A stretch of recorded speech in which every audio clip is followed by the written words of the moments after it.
भाजपा के राष्ट्रीय अध्यक्ष जेपी नड्डा 2 दिन के दौरे पर मध्य प्रदेश आए हुए हैं। बुधवार को नड्डा सुबह राजधानी भोपाल पहुंचे, जहां स्टेट हैंगर पर भाजपा कार्यकर्ताओं ने उनका जोरदार स्वागत किया।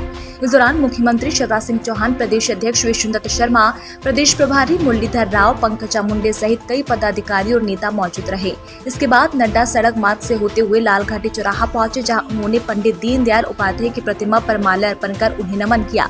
पंडित दीनदयाल उपाध्याय की प्रतिमा पर माल्यार्पण करने के बाद जेपी नड्डा शौर्य स्मारक पहुंचे, जहां उन्होंने वीर सपूतों की शहादत को नमन किया। भारतीय जनता पार्टी के राष्ट्रीय अध्यक्ष जेपी नड्डा मध्य प्रदेश के प्रवास पर है। वे बुधवार दोपहर को प्रदेश भाजपा कार्यालय पहुंचे, जहां उन्होंने पत्रकार वार्ता को संबोधित किया। इस दौरान उन्होंने केंद्र की मोदी सरकार और प्रदेश की शिवराज सरकार द्वारा किए गए कामों को गिनाया।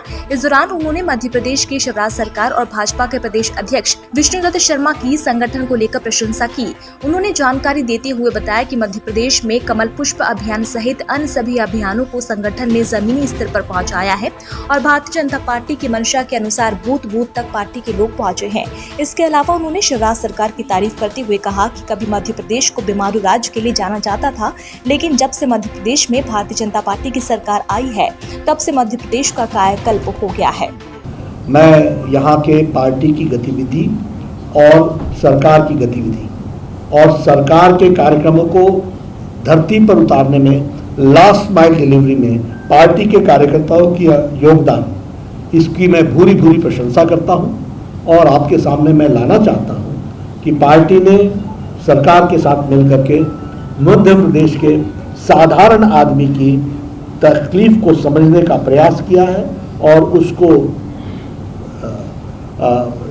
राहत देने का काम किया है और विकास की एक नई छलांग लगाने में मध्य प्रदेश आगे बढ़ा है, कनेक्टिविटी में बहुत आगे बढ़ा है और एक one of the leading respectable states के रूप में आज मध्य प्रदेश खड़ा है, जो मेरे खुशी का जिसका पर मैं खुशी इजहार करता हूँ।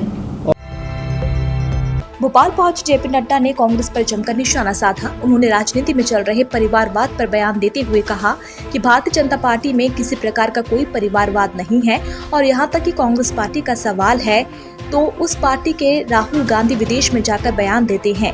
राहुल गांधी ना नेशनल रहे, ना ही इंडियन रहे और ना ही कांग्रेसी रहे हैं, इसलिए वे कहीं भी जाकर कुछ भी बयान दे सकते हैं। उनके कहने सबसे पहली बात तो कि वो भारत की धरती पर बोलते नहीं है, इसलिए मैंने कहा न ये इंडियन रह गए हैं, न ये नेशनल रह गए हैं, न ये कांग्रेस रह गए हैं, ये भाई बहन की पार्टी बन गई है और ये लंदन में जाकर के बातचीत करते हैं। तो जब भारत न सुने तो लंदन में जाके बोलना है, बोलिए। भारत आप तो देखते ही हैं, हर चुनाव लड़े जाते हैं, लड़ाई होती है। कांग्रेस की इस बार उत्तर प्रदेश में 297 सीट्स में 287 सीट्स में जमानत जब्त हुई है। यह है भारत की तस्वीर उनकी। अब वो लंदन जाए, बर्मिंघम जाए, कहाँ जाए, नेपाल जाए, जहाँ जाए जाते रहे, उनका कोई रोक थोड़ी ना सकता, प्रजातंत्र है भैया। एमपी में पंचायत चुनाव का ऐलान हो चुका है। जल्द ही निकाय चुनाव का भी ऐलान होने वाला है। निकाय चुनाव के पहले भाजपा के राष्ट्रीय अध्यक्ष जेपी नड्डा राजधानी भोपाल पहुंचे, जहां उन्होंने निकाय चुनाव में परिवारवाद को लेकर सवाल पूछा गया। जेपी नड्डा ने साफ कहा है कि निकाय चुनाव में नेता पुत्रों को टिकट नहीं मिलेंगे। जो नेता पुत्र कम काम कर रहे हैं पार्टी के लिए, जो नेता पुत्र काम कर रहे हैं पार्टी के काम में उनको लगाएंगे। उन्होंने कहा कि हमने ये पॉलिसी बना ली है, भले ही हार जाए लेकिन नेताओं के परिजनों को टिकट नहीं देंगे। नड्डा ने कहा कि उपचुनाव के समय कई मध्य प्रदेश के नेताओं ने कहा था कि नेताओं के बेटे को टिकट ना देने में दिक्कत होगी, तो मैंने कह दिया था दिक्कत होती है तो होने दो, हार जाएंगे, नेताओं के बेटे को टिकट दे देंगे तो कार्यकर्ता थोड़े आएगा। जो विषय हम लोगों ने उठाया है वह एक तरीके से भारत के राजनीतिक संस्कृति के जो चलता आ रहा है उसके खिलाफ इस आयाम को पार्टी ने पकड़ा है और इस आयाम के तहत हमारी कोशिश है कि परिवार में पिता के बाद बेटा ले ले, इसको रोका जाए। हाँ, हमारे यहाँ भी कार्यकर्ताओं में और समाज के लोग तरह तरह से विषय को उठाते रहते हैं, लेकिन आपने देखा होगा कि उत्तर प्रदेश के अंदर हमारे यहाँ बहुत से एमपीज थे जिनके बेटे अच्छे सक्षम सब लोग हैं, मध्य प्रदेश में भी बहुत से हैं। तो सबको समझाना, बुझाना, बातचीत करना और आगे बढ़ना और उनको एक ही व्यक्ति को पार्टी में काम देना, ये हमारा तय है। बाल सुरक्षा दिवस के अवसर पर पूर्व मुख्यमंत्री कमलनाथ ने प्रदेश की जनता के लिए संदेश जारी किया है। उन्होंने संदेश देते हुए कहा कि उनकी पहली प्राथमिकता बाल सुरक्षा की है। उन्होंने संदेश के जरिए पिछले वर्षों में हुए बाल अपराधों को गिनाते हुए सरकार की पोल भी खोली। बाल सुरक्षा दिवस के अवसर पर प्यारे बच्चों को ढेर सारा आशीष और स्नेह। आप सभी स्वस्थ रहें, प्रसन्न रहें और तरक्की की मार्ग पर लगातार आगे बढ़ें। देश और मध्य प्रदेश का भविष्य और उनका सुरक्षित जीवन मेरी पहली प्राथमिकता है। इसी कारण आज प्रदेश की माताओं और बहनों से मेरी चिंता को साझा कर रहा हूं। आपको शायद ये पता नहीं होगा कि हमारे प्रदेश में पिछले साल 10,000 से अधिक बालक बालिका लापता हो गए। रोज लापता हो रहे लगभग 30 बच्चे में से 23 बेटियां हैं। आज बाल अपराध में प्रदेश सबसे आगे है। महिलाओं पर अत्याचार में सबसे आगे है।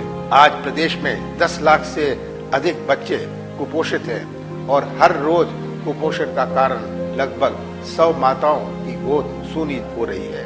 17 साल की प्रदेश सरकार का हासिल यही है कि आज मध्य प्रदेश बच्चों के लिए सबसे असुरक्षित प्रदेश के रूप में जाना जा रहा है। प्रदेश सरकार बच्चों को, बहन बेटियों को सुरक्षा तक नहीं दे पा रही है। मुझे बेटी बेटियां की चिंता है, मुझे आपकी चिंता है। आज इस अवसर पर मेरा अनुरोध है कि आप सतर्क रहें, सावधान रहें, अपना और बच्चों का जीवन सुरक्षित रखें। मैं आपके साथ हूं। हम मिलकर एक सुरक्षित मध्य प्रदेश, एक सुनहरा मध्य प्रदेश का निर्माण जरूर करेंगे। मध्य प्रदेश में भीषण गर्मी का दौर लगातार जारी है। मौसम विभाग ने आने वाले दिनों में तापमान में वृद्धि की उम्मीद जताई है। वहीं छिंदवाड़ा, इंदौर, उज्जैन, देवास सहित आसपास के जिलों में गरज चमक के साथ बारिश की आशंका भी जताई है। पिछले 24 घंटों के दौरान प्रदेश के बुरहानपुर, बालाघाट, शहडोल जिलों में कहीं कहीं वर्षा दर्ज की गई और नौगांव में लू का प्रभाव रहा। सबसे अधिक तापमान नौगांव में 45.5 डिग्री दर्ज किया गया।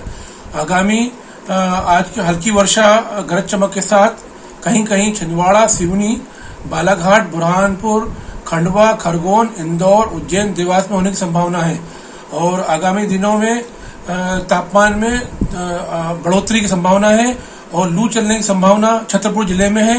भोपाल में अधिकतम तापमान 41 डिग्री और न्यूनतम 28 डिग्री रहने की संभावना है। EMS टीवी के YouTube चैनल को सब्सक्राइब करें और बेल आइकन दबाएं। साथ ही EMS न्यूज ऐप डाउनलोड करें।